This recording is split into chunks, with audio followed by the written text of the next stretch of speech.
ಬೆಂಗಳೂರು ಗ್ರಾಮಾಂತರ ಲೋಕಸಭಾ ಕ್ಷೇತ್ರದಲ್ಲಿ doctor CN Manjunath ಮುನ್ನಡೆಯನ್ನ ಕಾಯ್ದುಕೊಂಡಿದ್ದಾರೆ. ಹಾವು ಏಣಿ ಆಟದಲ್ಲಿ ಕಾಂಗ್ರೆಸ್ನ ಡಿಕೆ ಸುರೇಶ್ಗೆ ಹಿನ್ನಡೆಯಾಗಿದೆ.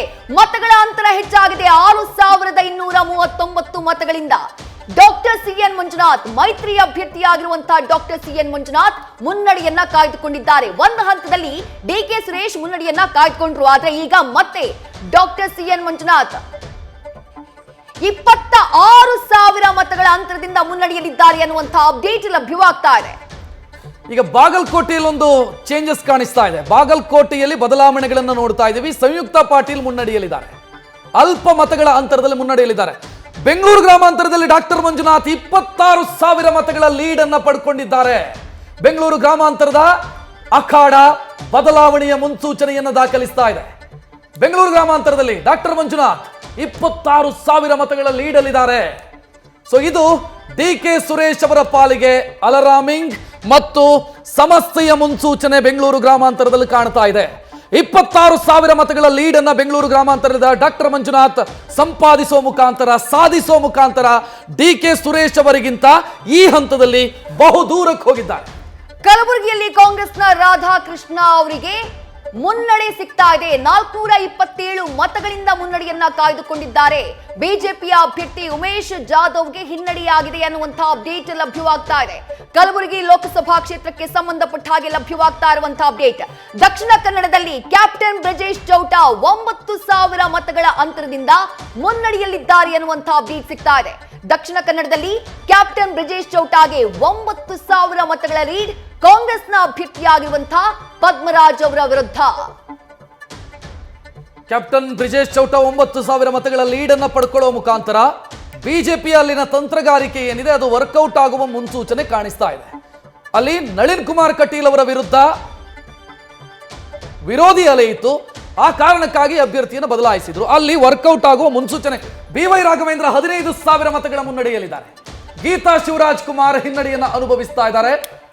ಶಿವಮೊಗ್ಗ ಲೋಕಸಭಾ ಕ್ಷೇತ್ರದಲ್ಲಿ 15,000 ಮತಗಳ ಅಂತರದಲ್ಲಿ BY ರಾಘವೇಂದ್ರ ಮುನ್ನಡೆಯಲ್ಲಿದ್ದಾರೆ.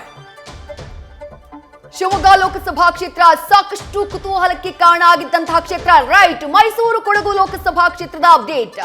639 ಮತಗಳಿಂದ ಎಂ ಲಕ್ಷ್ಮಣ್ ವಿರುದ್ಧ ಯದುವೀರ್ ಒಡೆಯರ್ ಮುನ್ನಡೆಯನ್ನ ಕಾಯ್ದುಕೊಂಡಿದ್ದಾರೆ. ಮೈಸೂರಿನಲ್ಲಿ ಯದುವೀರ್ ಒಡೆಯರ್ ಮುನ್ನಡೆಯನ್ನ ಕಾಯ್ದುಕೊಂಡಿದ್ದಾರೆ ಎನ್ನುವಂತಹ ಅಪ್ಡೇಟ್. ಆರಂಭದಿಂದಾನೂ ಕೂಡ ಮುನ್ನಡೆಯನ್ನ ಕಾಯ್ದುಕೊಳ್ಳುವಲ್ಲಿ ಮೈತ್ರಿ ಅಭ್ಯರ್ಥಿ ಯದುವೀರ್ ಒಡೆಯರ್ ಸಕ್ಸಸ್ ಆಗಿದ್ದಾರೆ.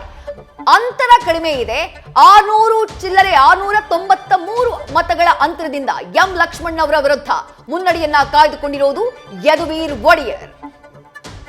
ಎಸ್, ನೋಡ್ತಾ ಇದ್ದೀರಿ ಓವರ್ ಆಲ್ ಭಾರತದಲ್ಲಿ ಏನಾಗ್ತಿದೆ ಸದ್ಯ.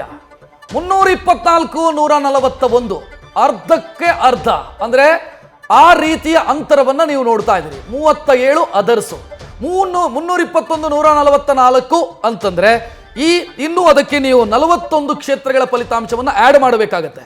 ಬಿಕಾಸ್ ಅಲ್ಲಿ ಬಂದಿರೋದು 502 ಕ್ಷೇತ್ರಗಳದ್ದು ಮಾತ್ರ, 41ರದ್ದು ಪೆಂಡಿಂಗ್ ಇದೆ.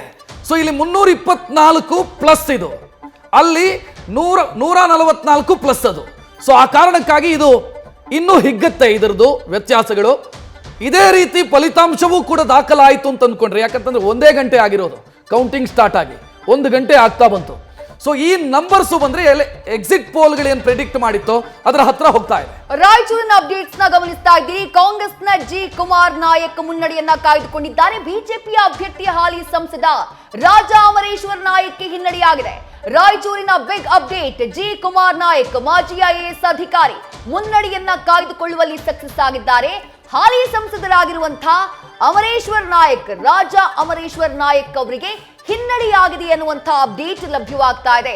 ರಾಜಾ ಅಮರೇಶ್ವರ್ ನಾಯಕ್ ಅವರಿಗೆ ಟಿಕೆಟ್ ಕೊಡುವಂತಹ ವಿಚಾರಕ್ಕೆ ಸಂಬಂಧಪಟ್ಟ ಹಾಗೇನೆ ಅಲ್ಲಿ ತೀವ್ರ ವಿರೋಧ ವ್ಯಕ್ತವಾಗಿತ್ತು. ಎಸ್, ಹಾವೇರಿಯಲ್ಲಿ ಅನ್ಎಕ್ಸ್ಪೆಕ್ಟೆಡ್ ಚೇಂಜಸ್. 230 ಮತಗಳ ಅಂತರದಲ್ಲಿ ಗಡ್ಡದೇವರ ಮಠ ಮುಂಚೂಣಿಯಲ್ಲಿದ್ದಾರೆ. ಹಾವೇರಿಯಲ್ಲಿ ಆನಂದ್ ಸ್ವಾಮಿ ಗಡ್ಡದೇವರ ಮಠ ಮುನ್ನಡೆಯನ್ನು ಸಾಧಿಸ್ತಾ ಇದ್ದಾರೆ. ಬಸವರಾಜ ಬೊಮ್ಮಾಯಿ ಅವರ ವಿರುದ್ಧ ಅಲ್ಪ ಮತಗಳ ಮುನ್ನಡೆ, 230 ಮತಗಳ ಮುನ್ನಡೆ.